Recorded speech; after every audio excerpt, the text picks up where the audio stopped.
Praise the Lord. தேவனுக்கு மகிமை உண்டாவதாக. ஆண்டவரும் இரட்சகருமாய் இருக்கிற இயேசு கிறிஸ்துவின் நாமத்தினாலே இந்த கால வேளையில் உங்கள் யாவரையும் நான் வாழ்த்துகிறேன். இந்த நாளுக்கான தேவனுடைய வார்த்தை சங்கீதம் 126 அதிகாரம் 4வது வசனம். கர்த்தாவே, தெற்கத்தி வெள்ளங்களை திருப்புவது போல எங்கள் சிறையிருப்பை திருப்போம். நம்முடைய வாழ்க்கையில் ஏதோ ஒரு காரியம் நமக்கு சிறையிருப்பாய் இருக்கிறது. வேதம் சொல்லுகிறது, ஒரு பாலைவனத்தில் நீரூற்றுகள் மீண்டும் ஓடி வருவதைப் போல, வெள்ளத்தின் தண்ணீரால் நிரப்புவதைப் போல எங்களை மீண்டும் விடுவியும் ஆண்டவரே. இங்கே ஒரு வறண்ட ஓடையை நீரோடையாக எப்படி மழை மாற்றுகிறதோ அதை போல எங்கள் வாழ்க்கையில் இருக்கிற இந்த அடிமை நிலையை மாற்றியருளும் என்று சொல்லுகிறான். Glory to God. ஏதோ ஒரு காரியம் உங்களை அடிமைப்படுத்துகிறது. அது உங்களுக்கு ஒரு வேதனையை கொடுத்து கொண்டிருக்கலாம்.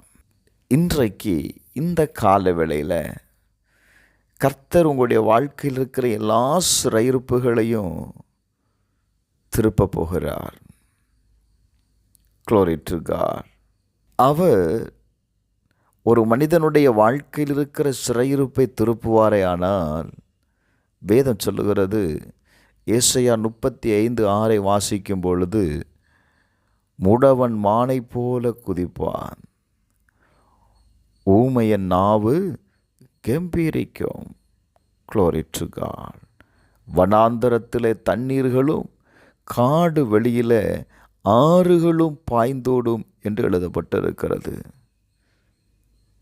இன்றைக்கு இந்த கால வேளையில் கர்த்தர் உங்கள் வாழ்க்கையில் இருக்கிற சிறையிருப்பை திருப்ப போகிறார்.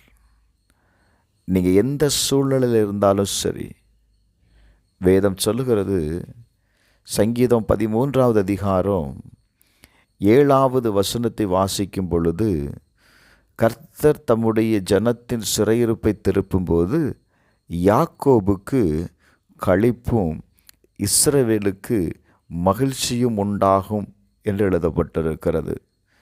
எனக்கு அன்பானவர்களே, 38 வருஷமாய் ஒரு சிறையிருப்பின் அனுபவம்.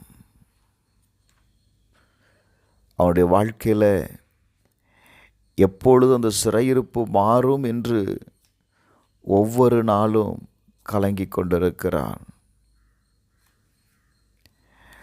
ஆண்டவர் வந்து அவனை பார்த்து கேட்கிறார், நீ சொஸ்தமடைய விரும்புகிறாயா என்று கேட்கிறார். அந்த வியாதியஸ்தன் சொல்லுகிறான், ஆண்டவரே, தண்ணீர் கலக்கப்படும் பொழுது என்னை குளத்தில் கொண்டு போய் விடுகிறதற்கு ஒருவரும் இல்லை ஆண்டவரே. நான் போகிறதற்குள்ளே வேறொருவன் எனக்கு முந்தி இறங்கி விடுகிறான். யாருமே இல்லாத ஒரு நபராய், அவனுக்கு உதவி செய்வதற்கு யாரும் இல்லைங்க. கர்த்தர் பார்க்கிறார், இவன் வெகு நாட்களாய் இந்த சிறையிருப்பில் இருக்கிறானே, இவனுடைய சிறையிருப்பை ஆண்டவர் திருப்ப வேண்டுமென்று எண்ணமுடையவராய் அவனிடத்தில் கடந்து வருகிறார். நடந்தது என்ன தெரியுமா? வேதம் சொல்லுகிறது, இயேசு அவனை நோக்கி, எழுந்திரு, உன் படுக்கையை எடுத்துக்கொண்டு நட என்றார். உடனே அந்த மனுஷன் சொஸ்தமாக்கி தன் படுக்கை எடுத்துக்கொண்டு நடந்து போனான். ஹல்லேலூயா. எனக்கு அன்பானவர்களே, கர்த்தர் இன்றைக்கு வெகு காலமாய் உங்கள் வாழ்க்கையில் இருக்கிற சிறையிருப்பை கர்த்தர் திருப்ப போகிறார். ஜெபிப்போமா. பரலோகத்தில் இருக்கிற எங்கள் பரமபிதாவே, இந்த கால வேளையில் உம்மை நோக்கி பார்க்கிற ஒவ்வொருடைய வாழ்க்கையில் இருக்கிற சிறையிருப்பை திருப்போம். வெகு காலமாய் இவர்கள் காத்திருந்துட்டாங்கப்பா. மகிழ்ச்சியை பார்த்து, சந்தோஷத்தை பார்த்து அநேக நாட்கள் ஆகிவிட்டது ஆண்டவரே. கர்த்தர் இந்த கால வேளையில் இவருடைய வாழ்க்கையில் ஒரு மகிழ்ச்சியை உண்டாக்கும், சந்தோஷத்தை ஏற்படுத்தும். இயேசுவின் நாமத்தில் ஜெபிக்கிறேன் பிதாவே, ஆமென்.